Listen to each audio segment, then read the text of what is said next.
சிவசிவ அன்பே சுகமடங்களில் பயணம் செய்யும் அனைத்தன்பர்களுக்கும் இனிய வணக்கம். இந்திய வந்திருக்கும் அருள்நெறி சோமசுந்தரையா அவர்களை சார்பாக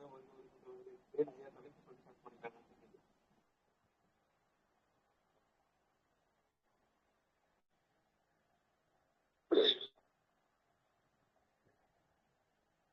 வணக்கம். வாழ்க வளமுடன். அன்பார்ந்த ஆன்மநேய உள்ளங்களே, இந்த இனிய மாலை போதிலே பண்படுவோம் என்ற ஒரு நல்ல தலைப்பிலே சிவ சிவ அன்பே சிவம் மூலமாக உங்களோடு இணைவதிலே பெருமகிழ்ச்சி அடைகிறேன். அரிது மானிடராய் பிறத்தல் அரிது என்றார்கள். அரிது மானிடராய் பிறத்தல் அரிது, பிறந்த காலையும் கூன் குருடு செவிடு பேடு நீங்கி பிறத்தல் அரிது. அவ்வாறு பிறந்த காலை ஞானமும் கல்வியும் நயத்தல் அரிது என்று சொன்னார்கள். அந்த வகையிலே ஞானமும் கல்வியும் பெற்றவர்களாகத்தான் இந்த மனித பிறவியிலே வாழ்ந்து கொண்டிருக்கிறோம். ஆம், இன்றைக்கு எவ்வளவோ விஞ்ஞானம் மலர்ந்திருக்கிறது, மேம்பட்டு இருக்கிறது. ஆனால் அதற்கு இணையாக அற நெறிகள் மனிதனிடத்திலே மேம்பட வேண்டி இருக்கிறது.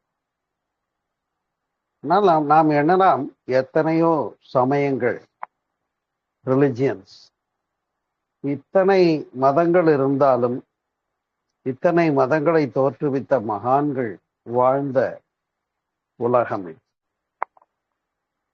எல்லா நாடுகளிலும் எத்தனையோ விதமான சமயங்கள், மதங்கள் மேம்படுத்தப்பட்டிருக்கிறது. ஆனால் அதெல்லாம் ஏன் வேறுபட்டு இருக்கிறது என்று ஒரு சிந்தனை எழலாம். அந்தந்த நாடு அதனுடைய கலாச்சாரம், பண்பாடு, இந்த மரபுகளுக்கு ஏற்பத்தான் தோன்றிய மதங்களும் சமயங்களும் சமய நெறிகளும் வகுக்கப்பட்டது. ஆனால் நம்முடைய இந்து சமயமோ தோற்றுவித்தவர் பெயராலே இல்லை என்ற அளவிலே வாழ்வியல் நீதிகளையும் நெறிகளையும் படிப்படியாக மிக அழகாக வகுத்து கொடுத்திருக்கிறது. அத்தகைய அற நெறிகளை பற்றித்தான் நாம் சிந்திக்க வேண்டியிருக்கிறது. இப்படி சிறப்பான வலியுறுத்தல்கள் கடவுளின் பேராலே, ஏன்னா தப்பு பண்ணா கடவுள் கண்ணை குத்திடுவாரு அப்படின்னு அச்சப்படுத்தியாவது மனிதர்களை நெறிப்படுத்த வேண்டிய தேவை இருந்திருக்கிறது. இல்லிட்ரசி என்று சொல்லக்கூடிய கல்லாமை மிகுந்திருந்த காலகட்டத்திலே தவறு செய்தால் கடவுள் தண்டிப்பார் என்ற ஒரு கான்செப்டை வச்சு சொர்க்கம் நரகம் இதெல்லாம் சொல்லி உருவாக்கினார்கள். அப்படிப்பட்ட கற்பனை உருவங்களை எல்லாம் கேட்டு பயந்து மக்கள் வாழக்கூடிய நிலை ஒன்று ஒரு காலகட்டத்தில் இருந்தது என்பதை நாம் அறிவோம். ஆனால் இன்றைக்கு அதுபோல ஏதேனும் கற்பனை கதைகளை சொல்லி மக்களை நெறிப்படுத்த முடியுமா என்று சிந்தித்தோமே என்று சொன்னார், இல்லவே இல்லை. இன்னைக்கு எஜுகேஷன், கல்வி மேம்பட்டு இருக்கிறது. அதனை கடந்து விஞ்ஞானம் வளர்ச்சி பெற்றிருக்கிறோம். அதே போல சிந்திக்கக்கூடிய சிந்தனை திறன், the IQ of the IQ level of the man, human being, அதுவும் வளர்ந்திருக்கிறது. அப்ப ஏன் என்ற கேள்வி கேட்காமல் வாழ்க்கை இல்லை, நான் என்ற எண்ணம் கொண்ட மனிதன் வாழ்ந்ததில்லை என்று சொன்னது போல, எது ஒன்றையும் இது ஏன், எப்படி, எதற்காக, எங்கிருந்து, எவ்வாறு என்று சிந்திப்பதும் அந்த சிந்தனையினாலே மேம்படுவதும் மனித பிறவி எடுத்ததற்கு உரிய அடையாளமாக கருதப்பட வேண்டும். ஆம், ஏன்னா இந்த சிந்தனை என்ற ஒரு விலங்குகளுக்கு இல்லைதானே, மனிதன் மட்டும்தானே சிந்திக்க முடியும். அப்ப கடவுள் என்ற பேராற்றல் இருக்கிறதா இல்லையா என்ற கேள்வியை வைத்து நாத்திகவாதமாகவே பேசினாலும் கூட அவர்கள் ஏற்றுக்கொள்ளக்கூடிய கடவுள் எது என்று கேட்டால், நாத்திகர்கள் இயற்கை ஆற்றலை அவர்கள் இல்லை என்று சொல்லவில்லை, சொல்ல முடியாது. சூரியன் வருவது யாராலே, சந்திரன் தெரிவது எவராலே, பாரில் வானின் மின்மினி போல் கண்ணில் படுபவை எவை என்னன்னு சொன்னாங்க இல்லையா. அது மாதிரி பேரிடி மின்னல் எவராலே, பெருமழை பெய்வது யாராலேன்னு ஏதோ ஒரு பேராதார சக்தி ஒண்ணு இருக்குங்கிறத நாத்திகர்களும் மறுப்பதற்கு இல்லை, அவர்களும் அதை ஒத்துக்கொள்கிறார். அப்ப எந்த ஒரு அந்த மிகப்பெரிய மறைபொருள் இருக்கிறதோ அதனை மிகச்சிறிய இந்த உலகினுடைய ஒரு நாட்டிலே, ஒரு ஊரிலே, ஒரு வீட்டிலே உட்கார்ந்து கொண்டு சிந்தித்திருக்கக்கூடிய மனிதன், ஆன்மீக தேடலோடு இறங்கி இருக்கக்கூடிய மனிதன், அப்படிப்பட்ட ஒரு பேராற்றலை அடைய வேண்டும் என்று சொன்னால் அதற்கு ஏதேனும் விதிமுறைகள் இருக்கிறதா இல்லையா? விதிமுறைகள் வேண்டுமா வேண்டாமா?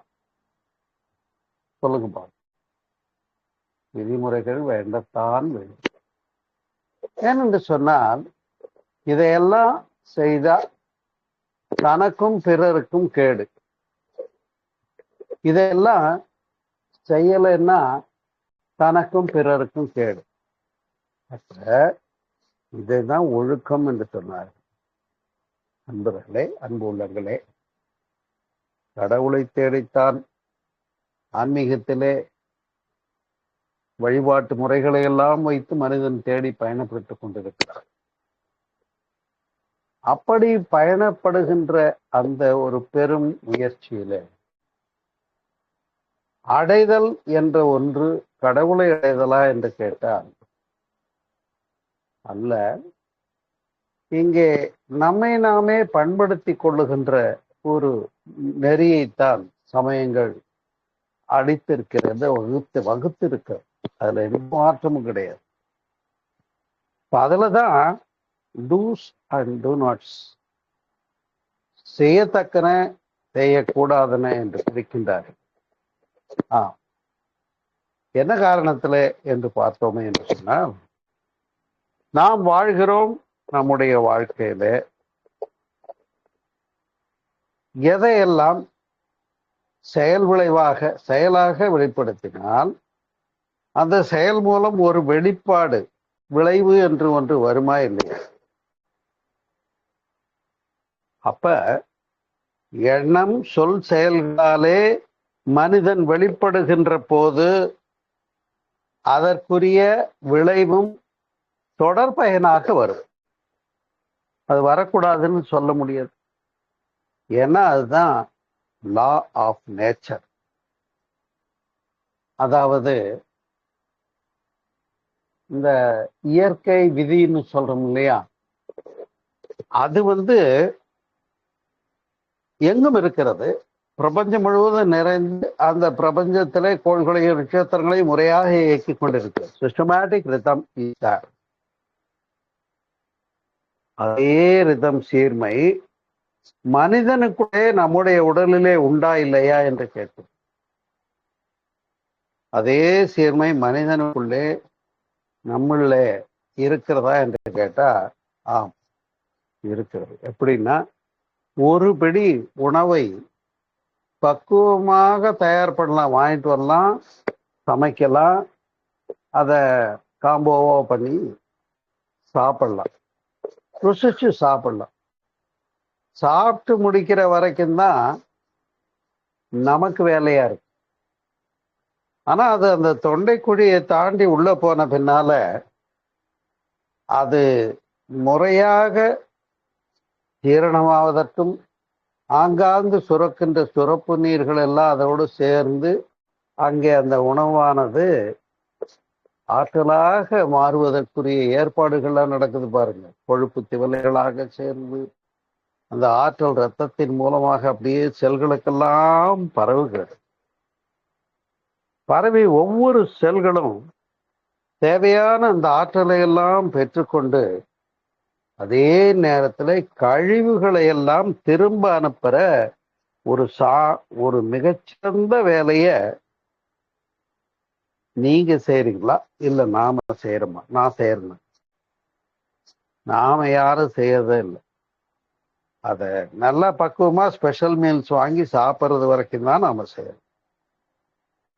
அப்ப நமக்கு உடம்புக்குள்ள ஒரு அங்கங்கே சுரப்பு நீர்கள் சேர்தலும் அது என்சைம்ஸ் மாற்றம் பெற்று ஆற்றலாக மலர்வதும் அப்ப உடல்ல இருக்கக்கூடிய நோய் எதிர்ப்பு சக்தியாக அது பெருகி திரள்வதும் இப்படிப்பட்ட சீர்மைகள் எல்லாம் எங்கே யாராலே செய்யப்படுகிறது? அப்ப அண்ட பெருவெளியிலே இருக்கக்கூடிய பேரியக்க மண்டலத்தினுடைய இயக்கங்களும் இங்கே இந்த ஒரு நாட்டிலே, இந்த பூமியிலே, ஒரு நாட்டிலே, ஒரு ஊரிலே, ஒரு வீட்டிலே சின்னஞ்சிறிதாக உட்கார்ந்து இருக்கக்கூடிய இந்த மனிதனும் இந்த மனிதனுக்குள்ளே இருக்கக்கூடிய மெக்கானிசமும் இதுக்கு தொடர்பு இருக்கா இல்லையான்னு கேட்டீங்கன்னா தொடர்பு இல்லை என்று மறுக்கவே முடியாது. அந்த தொடர்பு படுத்துகின்ற காரணிதான் அன்பு உள்ளங்களே கான்சன்ட்ரேஷன், தியானம். அப்படிப்பட்ட தியானம் என்று சொல்லக்கூடியது மனிதனை உணர்ச்சி என்ற நிலையில கோபம்,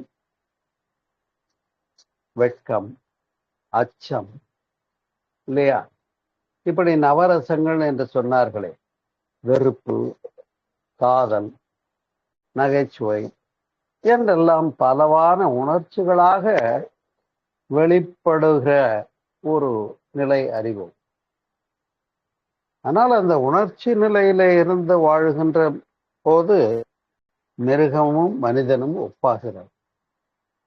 அந்த உணர்ச்சி நிலையில இருந்து தன்வயமாகிற போது அது தவத்தால் மட்டுமே ஆகும் என்று வள்ளுவமும் எடுத்து பேசுகிறது. தவம் செய்வார் தம் கர்மம் செய்வார், மற்றெல்லாம் அவம் செய்வார் என்று பேசுகிறார். அதுக்குதான் லயம், கான்சன்ட்ரேஷன், மெடிடேஷன், தியானம் என்று சொல்லணும். அப்ப அந்த லயம் தியானம் என்பதை மேற்கொள்ளுகிற போது இங்கே மனோமய கோஷமாக வாழ்ந்து கொண்டிருக்கக்கூடிய மனிதன், உணர்ச்சிகளுக்கு இடையிலே வாழ்ந்து கொண்டிருக்கக்கூடிய மனிதன், இப்ப சொன்னேனே நவரசங்கள் 9 விதமான வெளிப்பாடுகள் அது உணர்ச்சியில இருக்குதான் இருக்கு. அதனால அந்த உணர்ச்சி என்ற நிலையில இருந்து நாம் சிந்திக்க தொடங்கின போது, ஏன் மனிதனுடைய சிறப்பு பண்பே சிந்தனா சக்தி தானே. மனிதனுடைய ஸ்பெஷாலிட்டி என்ன, மிருகங்களுக்கும் மனிதனுக்கும் என்ன வேறுபாடு அப்படின்னு கேட்டா நல்லா சொல்லுவோம், பகுத்தறிவு இருக்கியா, அதனால்தான் நான் மனுஷன். விலங்குகளுக்கு பகுத்தறிவு இல்லை, நல்ல பதில் சொல்லிடலாம். ஆனால் மனோமய கோஷமாகவே வாழ்ந்து பிரயோஜனம் இல்லைங்கிறதுனால்தான் அதிலிருந்து உயர்ந்து விஞ்ஞான மயத்துக்கு போகணும்னு சொன்னாங்க. இதை சைவ சித்தாந்தமும் பேசுது. அப்படி பார்த்தீங்கன்னு சொன்னா மனம் என்ற நிலையிலிருந்து அறிவாக உயர்வது ஒன்றும் பெரிய விஷயம் இல்லை. கொஞ்சம் எண்ணி துணிக கருமம் ரோட்ல போறோம், நான் பாட்டுக்கு போயிட்டு இருப்போம், சிக்னல் போட்டிருக்கு, இப்ப என்னாச்சு, நெல் கவனி செல், அவ்வளவுதான். அப்ப இந்த சாலையில போறதுக்கே நெல் கவனி செல் தேவைப்படுதுன்னா வாழ்க்கையில மனிதன் பல விஷயங்களை கையில் எடுத்து செயலுக்கு கொண்டு வருவதற்கு என்ன பற்றாக்குறையாக இருக்கிறது? இந்த உணர்ச்சிமயமான மனம் என்ற நிலையில இருந்து அறிவுபூர்வமாக சிந்தித்து மேற்கொள்ளுகின்ற பண்பு பெறுவதற்காகத்தான் தவம். ஏனென்றால் மனதின் மையமாக முந்தையோர்கள் புருவ மத்தியை குறிப்பிட்டார்கள். மன இயக்க மையம் அதுதான் நெற்றிக்கண், பொட்டு வைக்கிறோம் இல்லையா, அந்த இடம். ஏன் மனோ மையம் அங்க நெற்றியில தான் இருக்கு, புருவ மத்தியில தான் என்று நீங்க கேட்கணும். கேட்டா அங்கேதான் உள்ளுக்குள்ளே பிட்யூட்டரி சுரப்பி அமைந்து மன இயக்கத்தை ஒழுங்குபடுத்துதுங்கிறது விஞ்ஞானம் ஏத்துக்குச்சு இல்லையா? இப்ப நீங்களும் நானும் இருக்கணும். எனவே மனிதா, நீ மனோமய கோஷமாகவே வாழ்ந்து விடாதே. இது கொஞ்சம் விஞ்ஞான மயத்துக்கு உயர்த்தினார். அதுதான் அன்னமய கோஷம், பிராணமய கோஷம், மனோமய கோஷம், விஞ்ஞானமய கோஷம், அப்புறம் ஆனந்தமய கோஷம் என்று சொல்றேன்.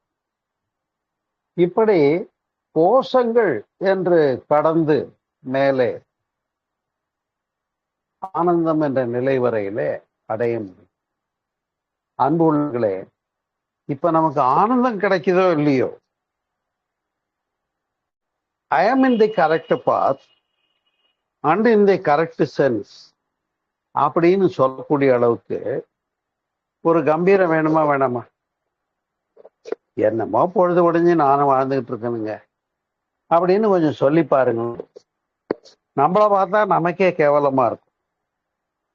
ஆமா, ஆகையினாலதான் அன்பு உள்ளங்களே, கண் போன போக்கிலே கால் போகலாமா, கால் போன போக்கிலே மனம் போகலாமா, மனம் போன போக்கிலே மனிதன் போகலாமா, இதுதான் இப்ப பயணப்படுகின்ற ஒரு நிலையாயிற்று. அப்படி மனிதன் இந்த பயணப்படுகின்ற ஒரு பயணத்திலே எப்படி வேண்டுமானாலும் போகலாம் என்ற நிலையிலிருந்து எப்படி போக வேண்டும் என்ற நிலைக்கு சமயங்கள் வகுத்து கொடுத்த அறநெறிகளை பின்பற்றியே தீர வேண்டிய நிலை இருக்கிறது. இல்லை என்றால் செயல் வந்தா விளைவு வந்துதானே ஆகணும். இப்ப விளைவை பார்த்து என்ன பண்றான்? மிரண்டு போயிட்டான். இது என்னையா என் வாழ்க்கையில எப்படி எல்லாம் நடக்குதுங்கிறான். ஆனா சற்றே நுழைக நின்று ஆய்ந்தால் இந்த விளைவுகளுக்கெல்லாம் ஏதோ ஒரு காரணி முன்னால நிக்குதுங்கிறதுல மாற்று இல்லை இல்லையா? நல்லா யோசனை பண்ணி பாரு. வயிற்ற வலிக்குது வச்சுக்கோங்க உதாரணம். ஏன் வயிற்ற வலிக்குது? நேற்று நைட்டு என்ன சாப்பிட்டேன், நேற்று சாயந்தரம் என்ன சாப்பிட்டேன், நேற்று மத்தியானம் என்ன சாப்பிட்டேன், காலையில என்ன சாப்பிட்டேன், திரும்பி பார். இந்த உணவுல ஏதோ ஒரு இடத்துல ஏதோ ஒரு காரணி, அது கெமிக்கல் சேர்ந்திருக்கலாம், இல்லைன்னா மரபணு மாற்றப்பட்ட தாவரங்களில் இருந்து பெறப்பட்ட காய்கறிகளாக இருக்கலாம். இது போன்ற ஏதோ ஒரு இயற்கையை முரண்படுத்திய காரணிகள் இங்கு நம்முடைய உடலிலும் ஒவ்வாமையை ஏற்படுத்தி விளைவாக மலர்கிறது என்றதுல ஐயமே இல்லை. உண்டா இல்லை? அப்ப இதைதான் செயல் விளைவு கோட்பாடு என்று பெரியவர்கள் சொன்னார். இன்னும் சொல்ல போனா வேதாத்ரி மகர்ஷி அழகா சொல்றாங்க, செயலுக்குரிய விளைவாக இயற்கையின் ஒழுங்கமைப்பே நிகழ்ந்திருக்க பரமனை போய் தூற்றுவதால் என்ன பயன்னு கேட்கிறார். நல்ல இந்த வரிகளை கவனிக்கணும். செயலையும் இறைவன் எண்ணத்தையும் நம்மகிட்டே கொடுத்துட்டான், சொல்லையும் நம்மகிட்டே கொடுத்துட்டான். செயலாக வெளிப்படுவது நம்முடைய பண்பு தான், நம்முடைய பங்கு தான், நம்முடைய வேலை தான், நம்முடைய கடமை தான். அப்ப எண்ணம் சொல் செயல் என்று சொல்லக்கூடிய இந்த மூன்றின் மூலமாக நல்ல அம்பை எய்தால் பூமாரி பூமாரி பெய்யும். அல்லனவற்றை எய்கிற போது அந்த அல்லனவாகிய வெளிப்பாடுகள் எல்லாம் அதே எதிர்மறையைத்தானே தந்தை தீரும். அதுதான் நியதி. அப்ப இததான் வினயன் நாயகன் வெளிப்படுத்துகிறார். யாரு வினயன் நாயகன்? சொல்லுங்க பாப்போம். இததான் வினயன் நாயகன்னா விநாயகன் வெளிப்படுத்துகிறார். விநாயகன் பாத்தீங்கன்னா பிள்ளையார். ஒரு கையில மானும் ஒரு கையில மழுவும் வைத்திருப்பார். அந்த வினயன் நாயகன் என்ன செய்யறாரு? நாம் நல்லது செய்தால் நம் மீது மலரை எறிகிறார். அல்லதை செய்தால் நம் மீது மழுவினை வீசுவார். அது நம்மை தண்டிக்கும். இப்ப நமக்கு நல்லது வரணும் கெட்டது வரணுங்கிற விருப்பத்தை தூக்கி பார்த்தீங்கன்னா நிச்சயமா எனக்கு நல்லது வேணும் அப்படிங்கிறது தான் எல்லாரும் கேட்போம். நமக்கு நல்லது வேணும்னா நாம நல்லது செய்யணும் இல்லையாங்கிறது தான். இதுதாங்க நாம பண்பட வேண்டி இருக்கிறது என்பதற்கான ஒரு இறைநிலை வச்சிருக்கிற செக்குன்னு சொல்லலாம் வச்சுக்கோங்களேன். இறைநிலை மனிதனுக்கு ஒரு செக் வச்சிருக்கு. உன் இஷ்டத்துக்கு ஆடாதப்பா, கொஞ்சம் கவனி, நில், கவனி, செல் இல்லையா? சாலையில போகும்போது சொன்னோம் இல்லையா? அது மாதிரி ஒன்றை பேசுவதற்கு முன்னாலே, ஒன்றை செய்வதற்கு முன்னாலே என்ன செய்யணும்? Think twice before you speak அப்படின்னு சொன்னாங்க. அப்ப சீர்தூக்கி பார்க்கணும். ஓஹா, இப்படி பண்ணா என்ன ஆகும்? இது செய்யலாமா வேண்டாமா? அப்ப இயற்கை இங்க இதை ஏத்துக்குதா? இப்ப கேரி பேக் எல்லாம் ஏன் வேண்டாம்னு சொல்றோம்? சொல்லுங்க பார்ப்போம். கேரி பேக் எல்லாம் ஏன் வேண்டாம்னு சொல்றோம்னு சொன்னா, அது நிலத்தடி நீரை பாதிக்கிறது என்பது ஒரு கண்கூடான உண்மை. அப்ப இயற்கையும் ஒத்து போறதுக்கு உரிய வகையில நம்ம செயல் விளைவு கொடுக்க வேண்டியிருக்கு இல்லையா? அதே போல தனக்கும் சரி பிறருக்கும் சரி, ஒரு மனிதன் தன்னுடைய வாழ்க்கையில என் லைஃபே நாசம், என் வாயில சிகரெட்டை வச்சு நான் புகை இழுத்து விட்டு சந்தோஷப்படுறேன், உனக்கு என்ன வந்தது கேட்கலாம். ஆனா அதே மனிதன் எனக்கு வாழ தெரியல, எனக்கு வாழ பிடிக்கல, I want to commit suicide அப்படின்னா, செத்து போக போறேன்னு சொன்னா சட்டம் அங்க இடம் கொடுக்குதா? சொல்லுங்க பார்ப்போம். தற்கொலை முயற்சி கூட ஒரு தவறுதான் என்றுதான் சட்டம் மேம்படுத்துகிறது. அப்ப ஒரு மனிதனுக்கு தன்னை மாய்த்து கொள்ள கூட அதிகாரம் இல்லை என்று சொன்னால் காரணம் என்னன்னா இந்த லா ஆஃப் நேச்சர் தான். இப்ப இந்த இயற்கையினுடைய விதியை மதித்து பின்பற்றி ஒழுக பண்பட வேண்டிய பொறுப்பு மறைமுகமாக மனிதர்களாகிய நம் மீது அமைக்கப்பட்டிருக்கு. இதுல இருந்து அக்கட்டை கிட்ட போக முடியாது. உண்டா இல்லையா? நல்லா யோசனை பண்ணி பாருங்க அன்பு உள்ளங்களே. நாக்கு மேல பல்ல போட்டு பேசினா அது தீயினால் சுட்டப்பட்டு உள்ளாறு மாறாவே நாவினால் சுட்டவடு. கெட்டதை பேசினா அந்த வடு என்னைக்கும் இருந்தால் அந்த மனிதனுக்கும் நமக்கும் ரிதம் சரியா இருக்காது. அதே இனிய உளவாக இன்னாத கூறல் கனியிருப்ப காய்க்க வருங்க. அப்ப கனியாக இனிப்பாகத்தானே வெளிப்பட வேண்டும். இப்ப இதுதான் இங்க லா ஆஃப் நேச்சர்னு சொல்றேன். நீ என்ன செய்யறியோ அதுதான் உனக்கு விளைவா வரும். நான் செய்யறதெல்லாம் செஞ்சிருவேன், எனக்கு விளைவு மட்டும் நல்லா வரணும்னு சொல்ல முடியுமா? சொல்லவே முடியாது. அன்புள்ளங்களே, மிகச் சிறப்பான ஒரு அறநெறிகளை சமயங்களும் சமயத்தை வகுத்த பெரியவர்களும் வகுத்து கொடுத்திருக்கிறார். அதுல எந்த விதமான மாற்றம் இல்லை. ஆனால் அவற்றை பொருள் புரிந்து பின்பற்றுகின்ற விஷயத்தை மனிதன் கையில் எடுப்பதுதான் பண்படுது. வேறொன்றும் நீங்க உங்களுக்குள்ள கேள்வி கேட்டு பாருங்க. இப்ப என்னுடைய ரிலிஜியன், சமயம், மதம் எனக்கு இந்த இடத்துல இப்படி செய்ய இப்படி செய்யாதுன்னு சொல்லியிருக்கு. அது ரைட்டா தப்பா நான் சேர்த்து வச்சு பார்க்குற உரிமை உங்களுக்கு இருக்குல்ல. இந்த உரிமையை உங்களுக்கு கொடுத்துட்றோம். நீங்களே சீர்தூக்கி பார்த்தீங்கன்னா, ஆமா இதையெல்லாம் செய்தா அடுத்தவங்களுக்கும் இடைஞ்சல், எனக்கும் இடைஞ்சல்னு புரிய வரும்போது, கேடான விஷயங்களை கையில் எடுக்காமல் இருப்பதற்கு நமக்கு, மனிதனுக்கு இங்க இருக்கமே இப்ப நமக்கு பொறுப்பு இருக்கிறதா என்று கேட்டால் நிச்சயமாக பொறுப்பு இருக்கு. வேறொன்று, அந்த பொறுப்பு அதைத்தான் கடமை என்று சொல்லுகிறது. இப்ப இந்த கடன் என்ற ஒரு வார்த்தை உங்களுக்கு தெரியும். கடன்னா வாங்கிட்டோம்னா திருப்பி கொடுத்துதான் ஆகணும். அதை எப்படி கொடுக்க சொல்றாங்க? கடன் என்பது மை விகுதி பெற்று கடமை என்றானது, வேற ஒன்றும். அப்ப we are due to the society.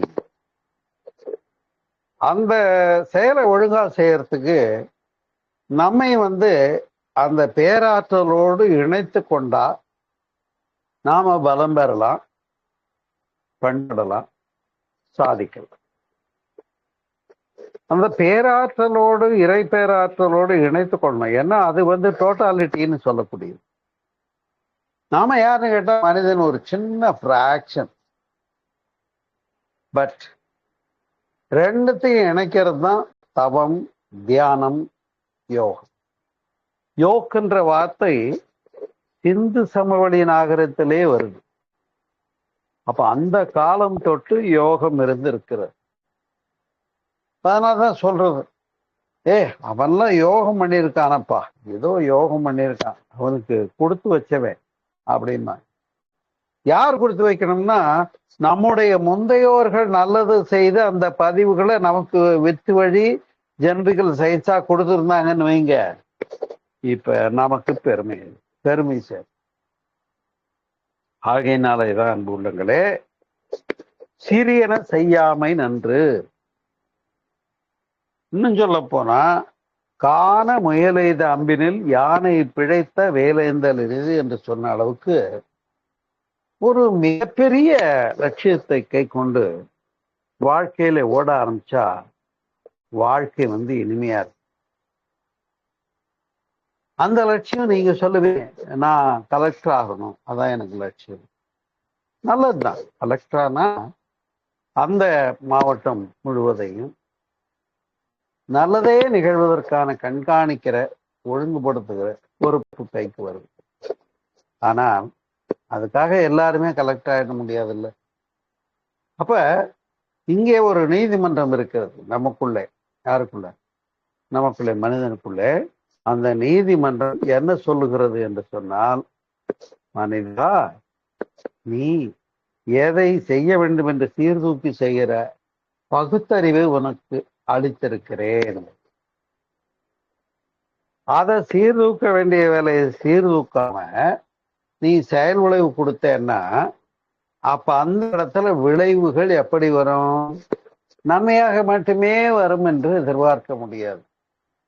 எனவேதான் இந்த எண்ணம், சொல், செயல் 3 பேராற்றலை நம்முள்ளே அமைத்திருக்கிறது.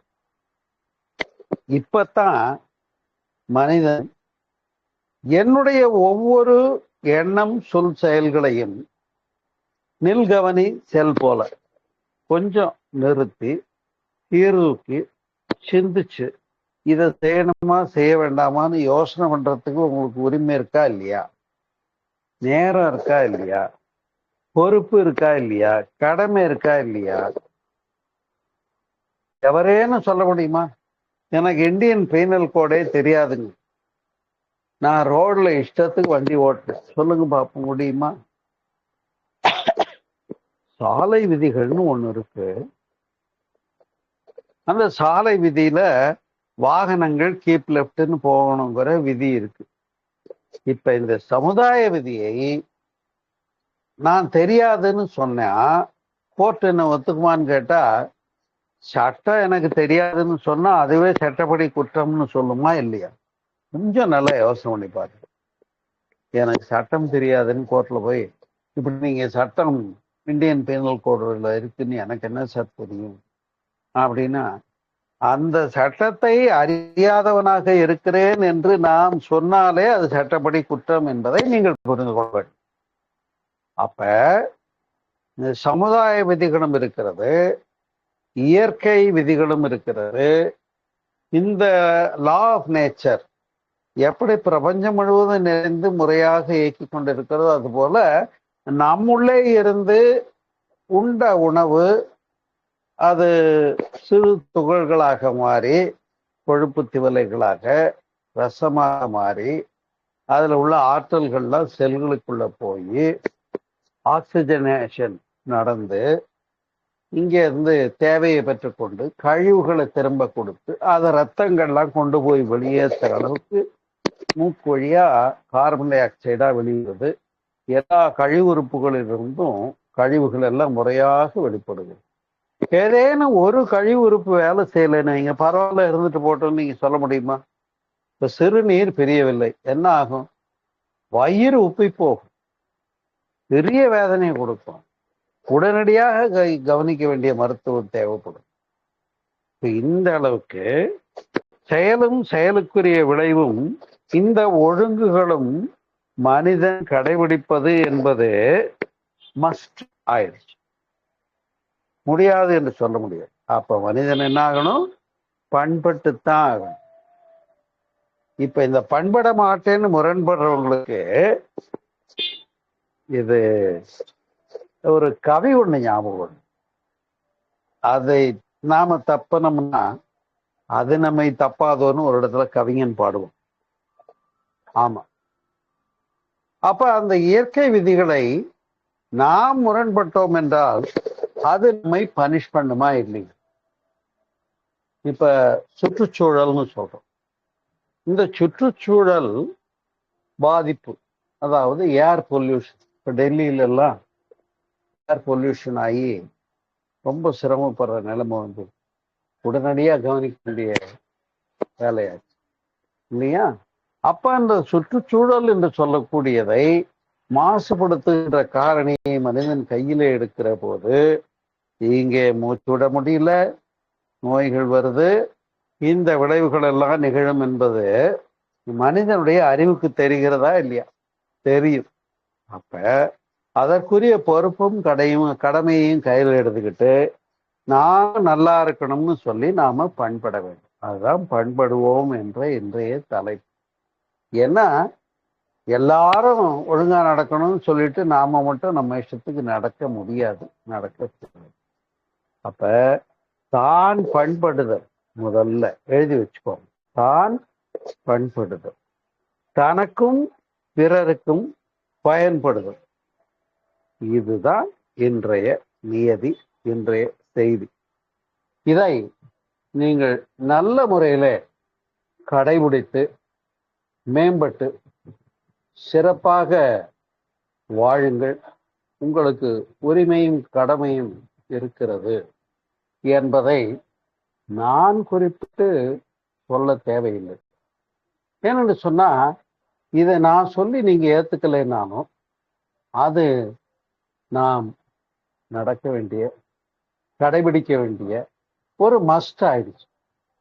அப்ப இப்பதான் பண்படணும்னு சொன்னா ஏன் நான் என்ன சீரா இல்லையா அப்படின்னு ஒரு கேள்வி வரலாம். அப்ப அந்த கேள்வி நியாயம்தானே? அதனால நமக்கு பொறுப்பும் கடமையும் இருக்கிறது. இதனிலே ஒன்று முரண்படுவதற்கு வேலையே இல்லை. நீங்கள் சிறப்பாக உங்களுடைய வாழ்க்கையை நடத்துகின்ற ஒரு வழிவகைகளை எல்லாம் நம்முடைய அறிவாகிய இறைவன் நம்முள்ளே இருந்து நடத்தி கொண்டிருக்கிறார். எனவே அந்த இறைவனுக்கு நம்முடைய காதுகளை செவிமடுப்போம்னு சொல்லுவோம் இல்லையா? காதை கொடுத்து இறைவனுடைய குரலை கேளுங்க, பண்படுவோம், பிறருக்கும் பயன்படுவோம் என்று கூறி இந்த இனிய மாலை போதிலே உங்களோடு ஒரு நல்ல சிந்தனை விருந்தை பகிர்ந்து கொள்வதிலே பெருமகிழ்ச்சி அடைகிறேன். நீங்களும் உங்கள் அன்பு குடும்பம் எல்லா வளங்களும் பெற்று சிறப்பாக வாழ அதே இறைநிலை இணைப்பில் மனம் வைத்து மனதார வாழ்த்துகின்றேன். நன்றி, வணக்கம். வாழ்க வளமுடன், வாழ்க வளமுடன். வாழ்க வளமுடன். நன்றி நன்றி, ரொம்ப சிறப்பா பேசியிருந்தீங்க. ரொம்ப ரொம்ப நன்றி. மகிழ்ச்சி. வேற யாருக்காச்சும் இருக்கா கேள்விகள் இருந்தா கேள்வி கேட்கலாம். கொஸ்டின்ஸ் வாங்க, கேள்வி கேளுங்க. மயில்சாமி பிரியாமா, வாழ்க வளமுடன். நன்றிங்க.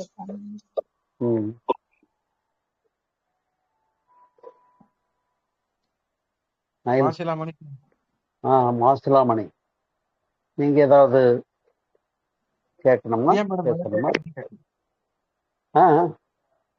பிரியா ஏதோ கேட்க வந்தாங்க, வெளியே போயிட்டாங்க. கேட்கறதுன்னா கேட்கலாமா?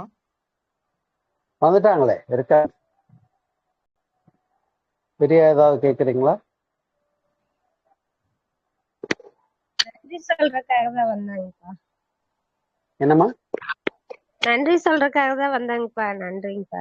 மகிழ்ச்சிமா, மகிழ்ச்சி, ரொம்ப சந்தோஷம். சரிங்கப்பா. பிரதி புதன்கிழமைகள் என்னுடைய வாழ்வியல் வசந்த யோகா டெலிகிராம்ல இருக்கு. முடிந்தால் இணைந்து கொள்ளுங்கள். சரியா? மாசலாமணி, நீங்க ஒன்றும் பேசவே இல்லை. ஏதாவது பேசுறீங்களா?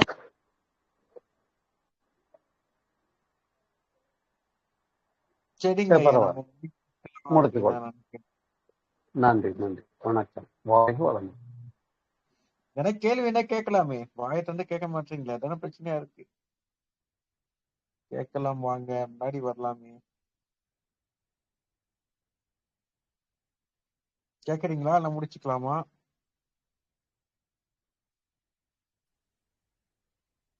கேள்வி இருக்கா முதல்ல? கேள்வி இல்லைங்க சார். சரிங்கம்மா, முடிச்சுக்கலாம் ஐயா, முடிச்சுக்கலாம் ஐயா.